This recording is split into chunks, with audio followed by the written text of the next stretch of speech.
En esta sección de confiabilidad de bombas centrífugas vamos a aplicar bajo una curva promedio estándar de una bomba centrífuga, eh, usando un caso particular real, cómo sería cómo visualizarían la operación de una bomba de centrífuga. Por lo tanto, aquí tendríamos diferentes componentes que están formando parte de la curva.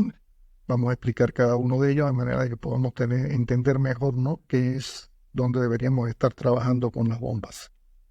En el caso tenemos la curva de eficiencia, la curva de color verde, se refiere a todo lo que es el rendimiento operacional mecánico del desempeño de la bomba en todo su recorrido desde el flujo cero, que es a luna cerrada, hasta su flujo de máximo velocidad ya digamos sónica, o límites ya fuera de lo subsónico, que podrías inmediatamente pues em, em, impedir pues alcanzar las condiciones de operación. Esto es el límite máximo por alta velocidad o alto flujo, y este es el límite mínimo por flujo muy bajo o excesivamente bajo, ¿no?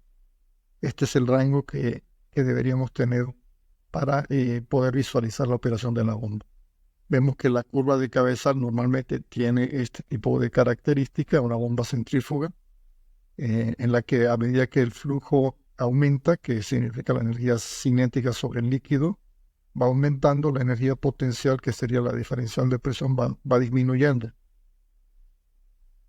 Hay un rango en el cual es aceptable y de diseño que permite mayor confiabilidad, que es lo que llamamos el rango de operación preferido, que tiende a ser en promedio pues en el orden por arriba del 50-60% hasta el 105-110% del punto de mejor eficiencia.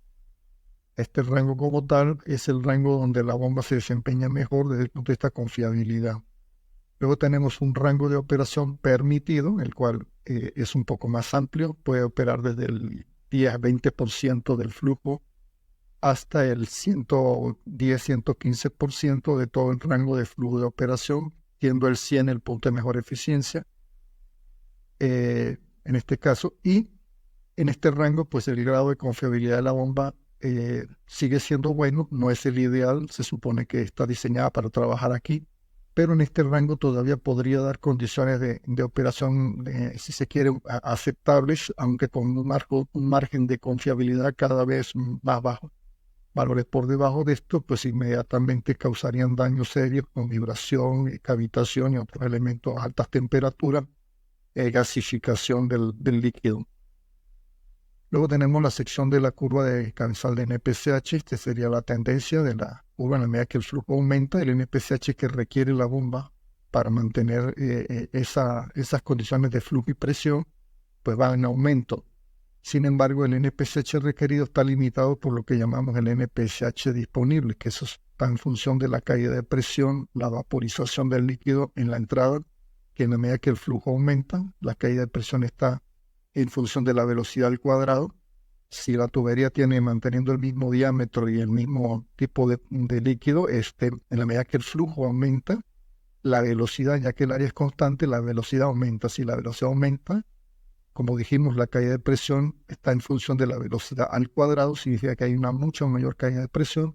Si esa caída de presión cada vez se acerca más al punto de vaporización, la presión de vaporización de ese líquido va a hacer que la bomba cavite.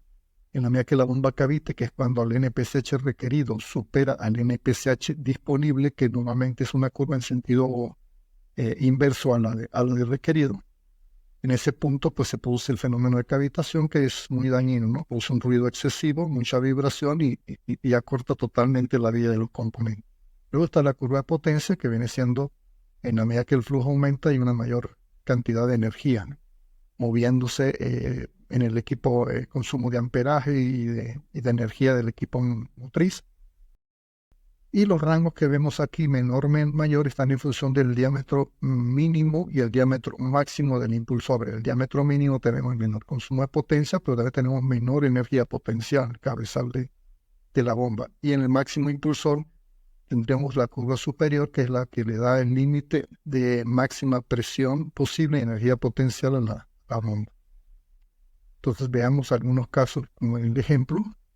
El punto de partida va a ser cuál es el punto para el cual se seleccionó la bomba, 950 galones y 233 pies. Está el sistema en inglés. Vemos que este es un punto que está dentro del rango adecuado, ya que está en el área en amarillo que se representa, que está cerca del punto de mejor eficiencia. Este representa este punto, como lo vemos aquí, el 84%, mientras que casi el 85% es el punto de máxima eficiencia. Significa que estamos en una sección adecuada, ¿no? Preferida para operar la bomba.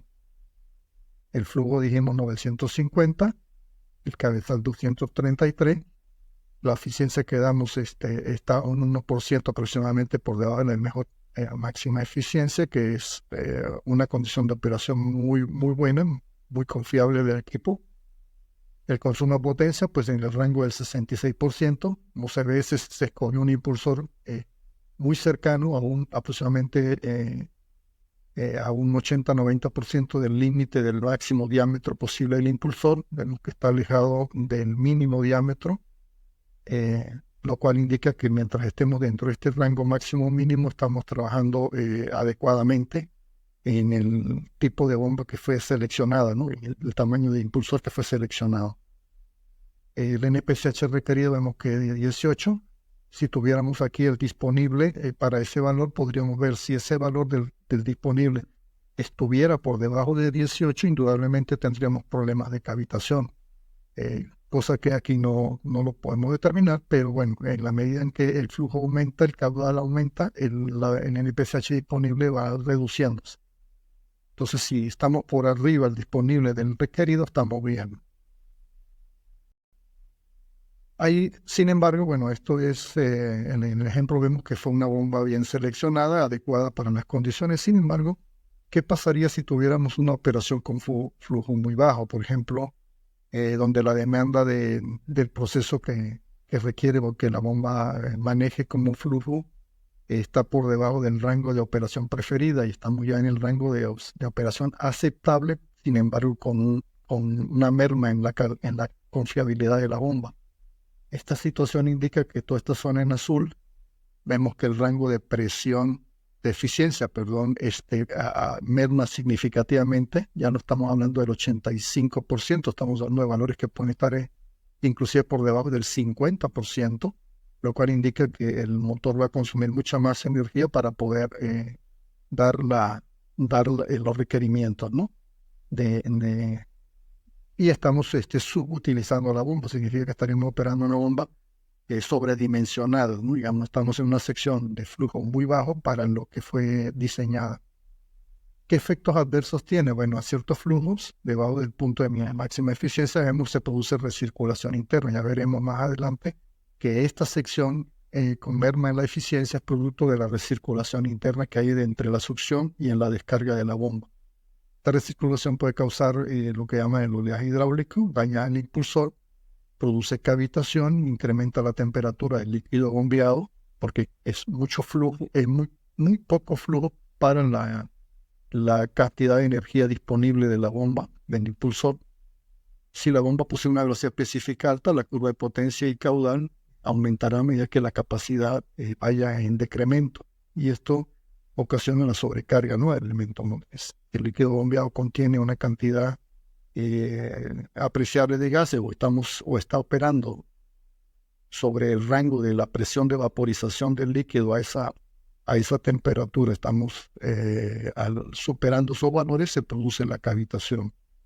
¿Qué riesgo? Bueno, se incrementa, hay incrementos súbitos de temperatura y recirculación en la succión con vibración, y hay problemas desde el punto de vista de deflexión hidráulica en el eje, ya que el eje se diseña para su menor deflexión hidráulica en el punto de mejor eficiencia. Mientras más los alejemos, mayores esfuerzos van a haber, tanto radiales como axiales, operando sobre el eje.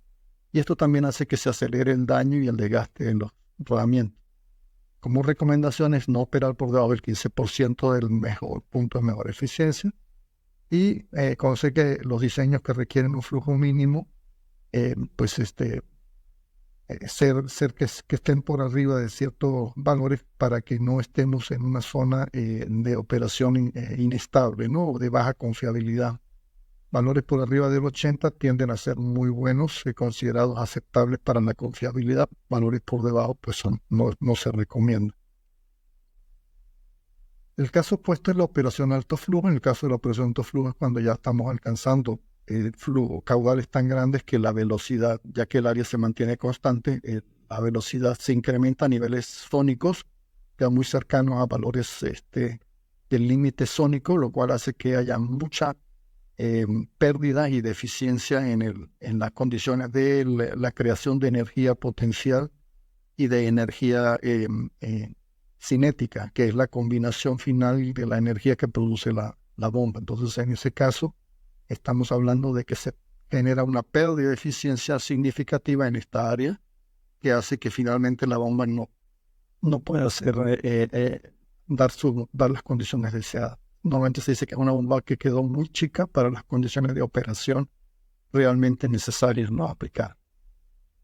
Sucede que cuando hay una bomba en un sistema en paralelo que operan dos bombas y una de ellas se saca fuera de servicio o se para, la otra inmediatamente queda manejando el flujo de la inicial. Esto puede ser algo muy puntual, muy temporal, digamos, corto, y haría que esta situación pueda presentarse, pero si es así, solo es cuestión de reponer nuevamente la condición de flujo dentro del rango preferido. Si se mantuviera operando bajo esta condición, al tener dos bombas en paralelo y una pararse, y el flujo se mantiene en este requerimiento, la bomba quedó muy chica para ese requerimiento y va a ser una bomba con problemas por alto flujo. Se genera mucha sobrecarga del motor, en este caso se puede llegar a quemar.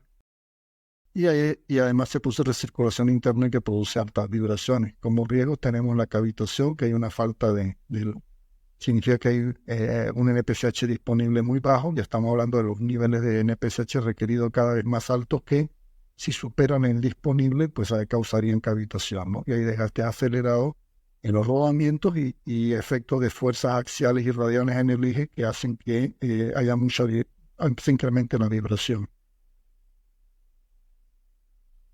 Luego tenemos el caso, como hemos dicho, eso para alto flujo. En el caso de bajo flujo, es cuando existe una condición de operación muy reducida en flujo comparado con la de diseño de la bomba. Como efectos adversos es que se produce una recirculación interna por la lejanía con el punto de mejor eficiencia, tanto la succión como la descarga del impulsor, y eso causa que haya lo que se llama un oleaje hidráulico. Se daña el impulsor, causa cavitación porque el flujo en la medida que es más bajo, estamos hablando de que puede causarse una presión de vaporización por el incremento de temperatura en el flujo que está siendo muy pequeño para el diseño. O sea, estamos hablando de una bomba sobredimensionada o muy grande para las condiciones de operación, hace que la temperatura sube y se alcance la vaporización y esto genera cavitación, lo cual es mucho ruido y mucha vibración. Hay un incremento de la temperatura, el cual puede exceder el valor máximo permisible de la bomba y producir un daño severo si se llega a vaporizar todo el líquido y producir un atascamiento, ¿no? Entre el impulsor y la parte estática de la carcasa de la bomba. Si la bomba posee una velocidad específica alta, eso es un término, hay tres tipos de bombas, la específica baja, media y altas, y es un caso de velocidad específica alta, la curva de potencia y caudal aumentará a medida que la capacidad se disminuya, pasando una sobrecarga del elemento motriz.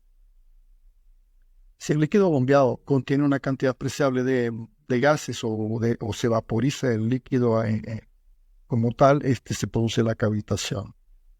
Riesgo, bueno, es incremento súbito de la temperatura y una recirculación en la succión con vibración.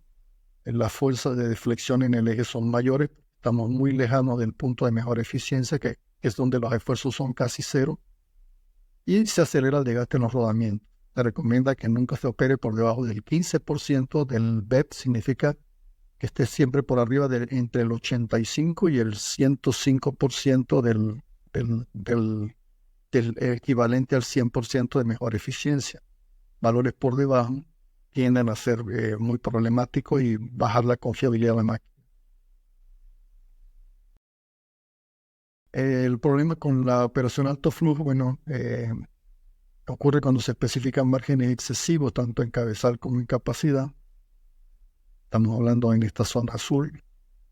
Si se utilizan dos o más bombas en paralelo, una de ellas se saca de servicio, pues causa el efecto, ¿no? Dañino. Ya esto lo comentamos.